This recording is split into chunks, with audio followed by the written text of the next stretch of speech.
जयरामगिरी irrigation garden पे प्रौढ़ शाखारो आज वार्षिक उत्सव मनायो गयो और अणी दौरान राष्ट्रभक्ति गीतारो गान कीधो गयो।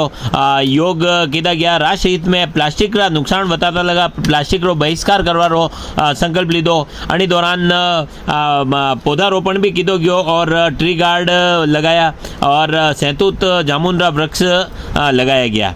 संघ री प्रार्थना भी और प्रौढ़ शाखा रा सभी सदस्य अभिनंदन कीधो। अणी अवसर पे नारायण दत्त भट्ट, पुष्पेंद्र भोई, राकेश पगरिया, कमलेश दरगढ़, ओम प्रकाश अग्रवाल, अनिल अग्रवाल, लाल बहादुर अरोड़ा, संतोष चपलोत, जगजीवन चोरडिया, कमल प्रौढ़ गौड़, कैलाश सियाल, कैलाश महात्मा, सत्य प्रकाश महात्मा, सागर मारू, पूरण पीपाड़ा, चैन राज, गिरिराज, भगवती अजमेरा, ललित सोनी, महेश सोनी, के एल माली, लक्ष्मीलाल हिंगड़, श्याम सिंह चौहान, सुरेश सोनी, सुरेंद्र टांक, रोशनलाल डांगी, जेएल मंडोरबरा, किशोर पवार, मुकेश बोलिया, डॉक्टर सिसोदिया, दीपक ओसवाल सहित नगर रा गणमान्य नागरिक उपस्थित था और महिलाओं की भी भागीदारी रही।